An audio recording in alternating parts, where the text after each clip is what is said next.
think it's gonna start raining, so I don't know if I can actually finish this outside. So about 2 weeks ago, Tim Bergling, also known as Avicii, passed away, and the news hit me pretty hard. Not because I'm a fan of his music, although I do respect his work greatly. It hit me hard in various different ways. I wasn't expecting that sort of a response, but I think too many things about it hit close to home to me. There were a lot of sort of more trivial things about his death that sort of made it feel really weird. I mean, he was the same age as I am now. Of course, it's easier to associate yourself with someone who comes from a relatively similar culture, being from the Nordic countries. What was also strange for me was that he passed away in Oman, in Muscat, because I had just visited that place in February. But the biggest reason why it hit me so hard was that I realized that's really the most extreme end of the reason why I make this series. Because the whole point of this series is to prevent stuff like this from happening.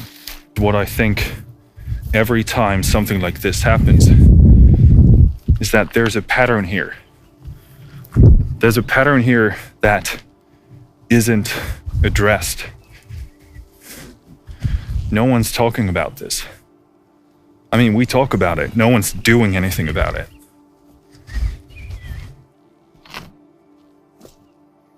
And it's so unnecessary. These great artists who bring joy to so many people.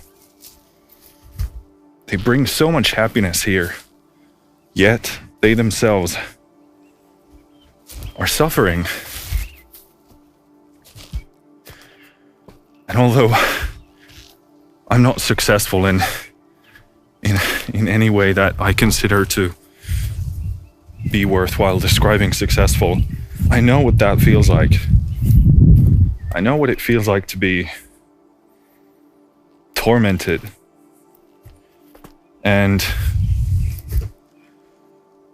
the music being something that takes it away, that for that brief moment, you feel complete. There's nothing but that music. And for that brief moment, it's enough. Most artists care about the music. They care about making it and sharing it, but they can get very uncomfortable and confused by all the stuff that can surround the music itself. And it can feel very confusing to figure out how to deal with all of it in an effective manner.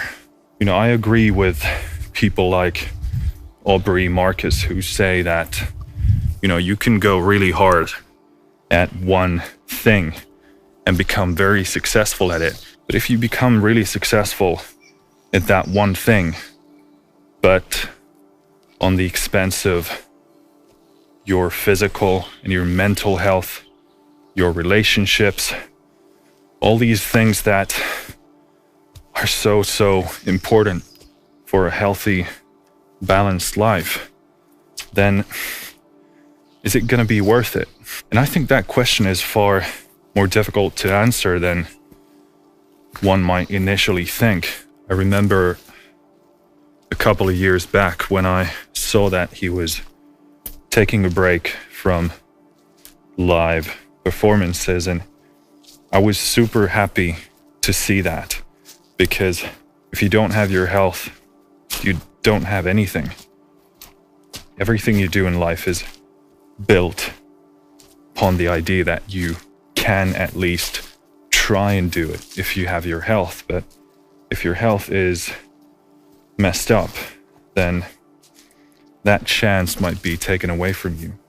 And I remember thinking, good for him, good for him for putting his health first, even though he has this massive job to do and this massive following that wants to see him live and wants to enjoy his music. And that's a huge responsibility and a huge opportunity to bear and to act on. And if you get to give that to at least one other person, and in many cases you can give it to tens of people, hundreds of people, even thousands, and like Tim did, millions of people. That's what artists look for. That's what they seek. That's their salvation. That's their catharsis. So in a certain way, it's a very unselfish thing to put your music first and put your career first and your fans. It's not easy to put yourself first if you feel like there's something bigger than you, if you feel like you're in the service of something bigger.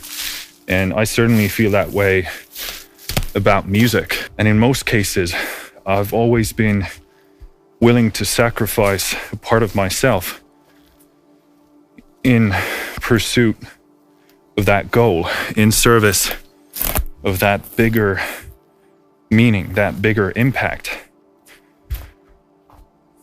But I also realize that if I'm in a bad place, then I can't do what I just said. I can't bring that value to other people. If I'm physically ill, if I'm mentally ill, I can't keep on doing this for the next who knows many years. Knock on wood, if I'm lucky. And like it or not, you are the vessel through which that bigger meaning, that bigger goal will manifest itself. So really the best thing you can do for that goal and that meaning is to take care of yourself. And we artists need to come together to address this issue. I don't think it's something that can come from the outside, because it takes the practical understanding, the practical application of being in the middle of that process to really know what it's like. Part of the problem is that being an artist in many ways is incompatible with being just a human being. If you're supposed to venture into the unknown, make the unknown known, it's going to require you to be something that has not been before, or something that is not considered to be a part of what is, which often comes with a fair bit of disassociation with the world that you're seeing, the world that is unfolding around you, but bears very little resemblance to the one you have here. And I think that's very clear if you read the statement that his family wrote. Let me actually look it up so I don't misquote it. He struggled with thoughts about meaning, life, happiness. Pretty much all artists can relate to that. That there's something you're seeing, something that others aren't paying attention to, and you feel like it's in a dire need of repair. There's something broken, there's something we're not paying attention to, there's something we're not seeing. I strongly believe that music models meaning. That's why we can relate to it so much. That's why it speaks to us on such a deep level. And that's why we make our art. It's the only way to make sense of it. We need to put it into a language that not only we can understand, but others can understand. So that in this confusing world, there would be at least that small thing that makes sense. And that's why I think so many artists have a hard time with drugs and alcohol, because they're mind-altering substances. They take you away, and perhaps in certain ways they can mimic the things that you sense should be there in the real world.